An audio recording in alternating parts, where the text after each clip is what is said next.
बोल भक्तवत्सल भगवान की। तस्मै श्री गुरुवे नमः।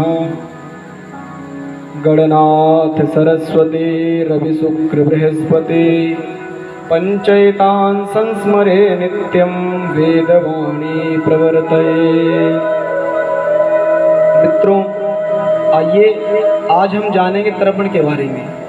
तर्पण क्या है, तर्पण करने से क्या फल मिलता है और क्या हानि होती है। अगर हम तर्पण नहीं करेंगे तो हमें उससे क्या हानि होगी।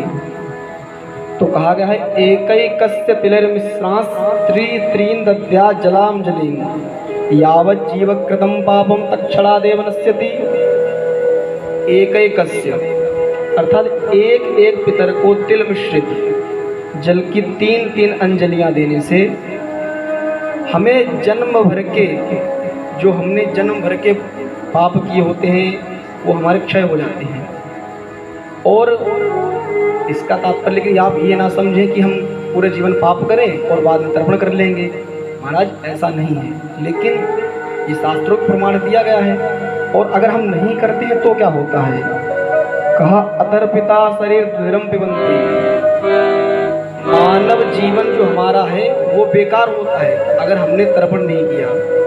तो आइए जानते हैं, जैसा कि आप सभी लोग जानते हैं कि कल से पितरपक्ष प्रारंभ हो रहा है, यानी 10 तारीख से पितरपक्ष प्रारंभ हो रहा है।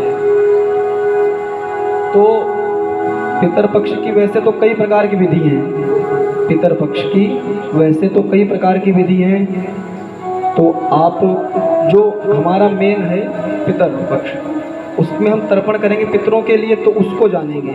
जैसे हमारा ये हाथ है, हाथ, इसमें कई प्रकार के तीर्थ होते हैं, देव तीर्थ, पितृ तीर्थ, ऋषि तीर्थ इत्यादि जो भी। तो अगर आपको स्वरूपण अर्थात पूरी विधि के साथ करना है तो उसके लिए आपको ब्राह्मण देवता को बुलवाना पड़ेगा। महाराज आप कितना भी अच्छा क्यों ना कर लें, ब्राह्मण देवता से अच्छा थोड़ी ना कर पाएंगे। ब्राह्मण देवता तो प्रत्यक्ष देवता है पृथ्वी के। बंदों प्रथम महेश्वर चरना। तो आप संक्षेप रूप में आप जानते हैं यहाँ पे क्या करना है आपको। तो हमारा जो ये हाथ है इसमें ये उंगली जो है तर्जनी उंगली और ये अंगूठा, जो इसका बीच का भाग होता है इसको हम बोलते हैं पितर तीर्थ। क्या बोलते हैं? पितर तीर्थ। तो आपको क्या करना है, सर्वप्रथम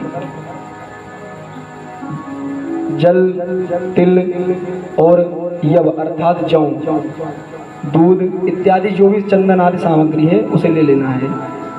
और आप दक्षिण दिशा की तरफ मुख करके बैठ जाएंगे, क्योंकि दक्षिण दिशा में ही हमारे पितरों का वास होता है। तो दक्षिण दिशा में आप बैठ जाएंगे। कैसे बैठना है ये भी आपको ध्यान रखना है। अपशब्द अर्थात पलथी मार के नहीं बैठना है। अपशब्द अर्थात आपको दाहिना घुटना पृथ्वी पर टेकना है। और जो आप यज्ञोपवीत अगर आपने धारण कर रखा है तो यज्ञोपवीत हम ऐसे पहनते हैं, अर्थात बाएं कंधे पे रखते हैं यज्ञोपवीत। लेकिन जब हम पितरों के लिए जल देते हैं उस समय अपना जो यज्ञोपवीत रहेगा उसको दाहिने कंधे की तरफ कर लेंगे। दाहिने कंधे से ऐसे करते हैं, ऐसे बाएं हाथ की तरफ। और अगर आपने एक गमछा ले रखा है, रुमाल ले रखा है, उसको भी दाहिने कंधे पे डाल लेंगे। अब आपको कुशा लेनी है और कुशा को बीच से मोड़ना है, अर्थात उसका जो आगे का भाग है अग्रभाग और पृष्ठ भाग अर्थात जड़, उसको मिला लेना है आपस में और बीच हाथ में रखना है। यहाँ पे हाथ में रख करके आप जो आपने सामग्री जल इत्यादि मिलाया हुआ है परात में उसमें रख लेंगे और तर्पण करेंगे। ऐसे ऐसे आपने मान लो जल लिया ऐसे और ऐसे करना है आपको। अब मान लीजिए आपको मंत्र नहीं आते हैं तो देखिए, इसीलिए मैंने पहले ही कहा कि आप ब्राह्मण देवता को अगर बुलवा के करवा रहे हैं तो बहुत अच्छी बात है, क्योंकि ब्राह्मण देवता तो भाई साक्षात वेद स्वरूप है ब्राह्मण।